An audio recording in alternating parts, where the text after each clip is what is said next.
very, very excited to have Bjarni joining us. And Bjarni, I'm not going to pronounce your last name. It's on the screen. But Bjarni is an old friend, probably one of the great leaders in our industry. For many of you that don't know, when many of us were working in the Pacific, Bjarni was pioneering the Atlantic and one of the great pioneers of the submarine cable industry.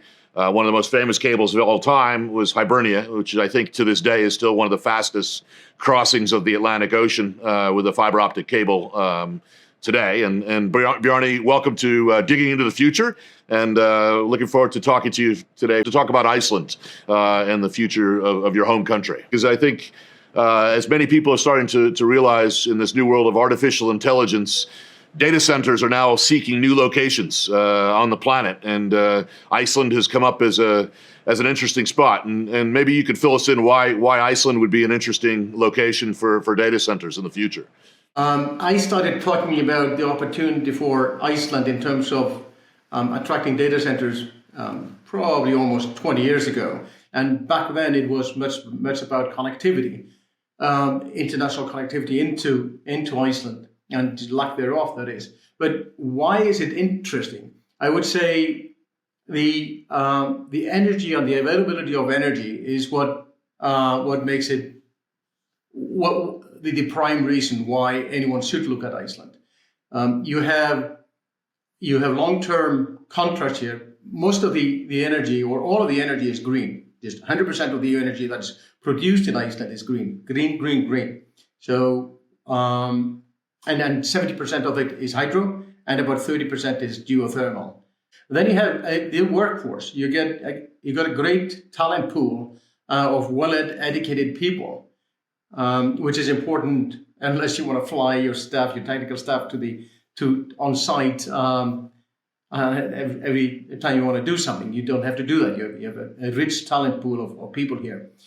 Thirdly, just by virtue of the geographical location, it's rather cold here. The average temperature in Iceland is about 10 degrees, and it doesn't fluctuate that much between summer and winter time. And then I would say that, the geographical location being smack in the middle of the US and Europe, so smack in the middle of the two major markets that these data centers would be servicing. Why in your view, obviously with Iceland sitting with great green power, one of the, a lot of it, why have there not been big data centers built there like there have been in the other Nordic countries like Norway and Denmark? Obviously you've probably heard all the announcements over the last 10 years, these massive data centers. What's held Iceland back? And I've been seeking answers to that question for a very long time. And I think it has mostly to do with connectivity. I think that would be the main driver impediment to having the hyperscalers now come to Iceland in particular. Now you have three major data centers in Iceland. You have Vern, that is owned by Ardian. You have Borealis, that is owned by Woban, and you have at north. All of these are 100 megawatt plus data centers. Now, they have focused on the high performance or compute that doesn't need or high performance or high power where high power is needed. It doesn't need that much international connectivity, but you have three good submarine cables to Europe, but it's not. It's aging infrastructure. Farais is probably 20 years old now. Danais is now over 15 years old, but the Iris is pretty new. Iris has 6 fiber pairs, and the other ones have 2 or 3 fiber pairs, or 2 or 4 actually. That's sufficient for 90% of buyers of data center users. But the hyperscalers, they are building up their topology using dark fibers, and buying dark fibers from the existing infrastructure or from existing submarine cables is not practical when you have 2 or 4 fiber pairs in the cable. Terrestrially, that's fine. You have plenty of terrestrial dark fiber here, but you need dark fiber connectivity. You need fiber-rich submarine cables to Europe and to the US to realize the potentials. So, in your view, if you were to unlock the fiber, it would unlock the data center industry, and especially for AI and some of these bigger applications that require larger data centers. I think absolutely it would be the enabler. It would be the catalyst to make this change. Now, it is not. Nothing happens just automatically. It still is hard work, and you have to sell yourself as a country to. And you're competing with other locations that want to attract the hyperscalers if we focus the attention on them. But this location, this option has so much to offer, being the green, being the long-term contracts, etc. That I believe that the availability of the submarine cables, the new fiber-rich submarine cables to Europe and the US, would absolutely be the catalyst to making this happen. So who are the big users of power today in Iceland? I mean, like from an industry perspective, where does it sit? 80% of it is for the power-intensive industries, and that's the biggest industry there is aluminium or smelting of some kind. Silica as well, and each of these smelters are using 500 megawatts plus. So it's about 1.8 gigawatt of the total 2.5 gigawatt of production capacity here is used actually by aluminium smelting. So walk me through also. So like thermal, hydroelectric. I mean, is there additional power that's available in Iceland? And like when you think about expansion, right? Because obviously there hasn't been that much demand in Iceland because of the fact that these industries haven't been there. But do you think that there's additional capacity that could be brought on stream in addition to just taking from the existing businesses and building additional power?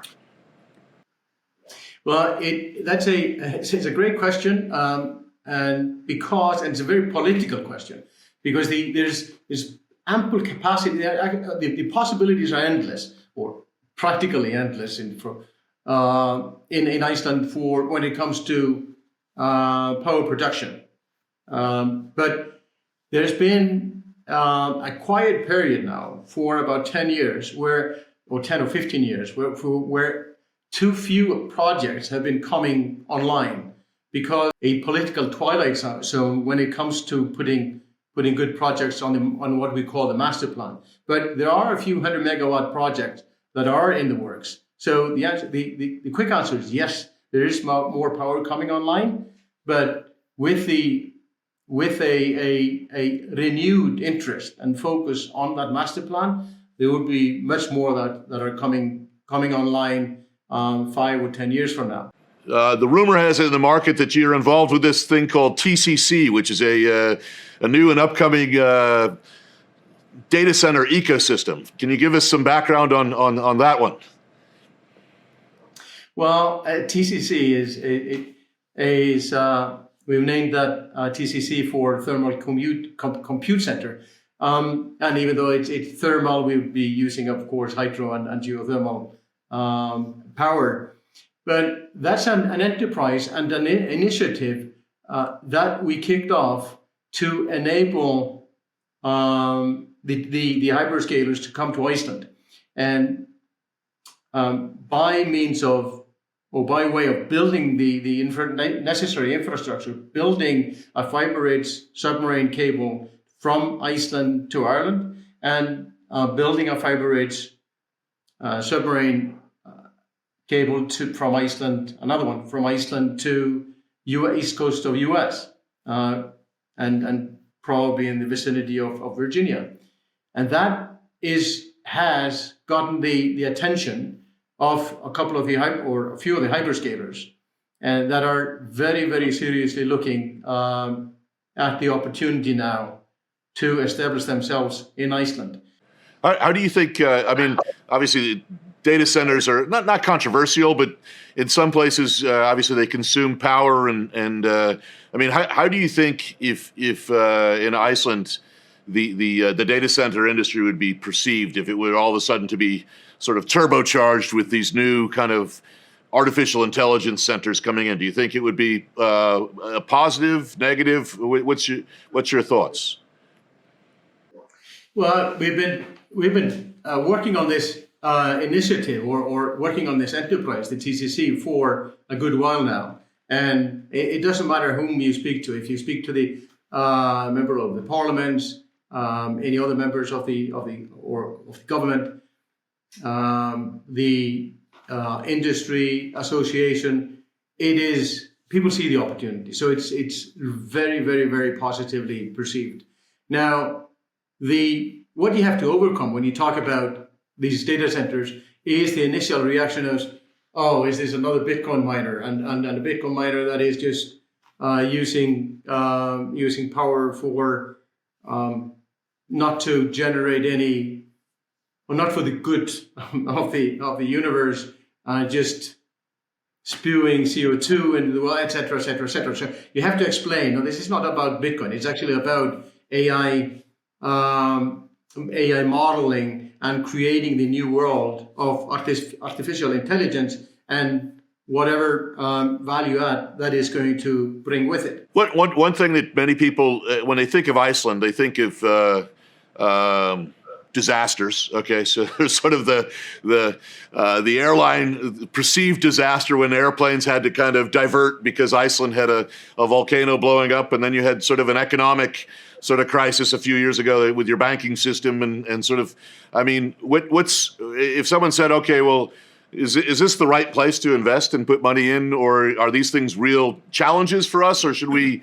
How would you say to think about that for Western companies, sort of thinking about this next generation of sort of infrastructure and how Iceland would deal with those issues, and are there problems there? Well, I can answer that in so many ways, but in two ways. First of all, Iceland is, yes, the country of the extremes. It's a yin and yang of all things. The country of fire and ice and what have you.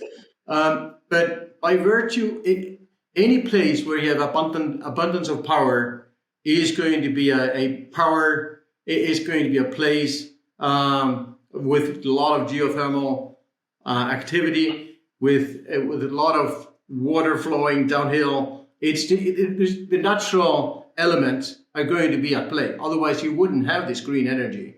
And so throughout the centuries since this country was habited, we have had to learn to not only live with it, but to accept it and make use of it and harness it. And that's what we are doing now with hydro, with geothermal, and now with wind, which is the latest addition. And there are a few major projects coming online when it comes to turbines.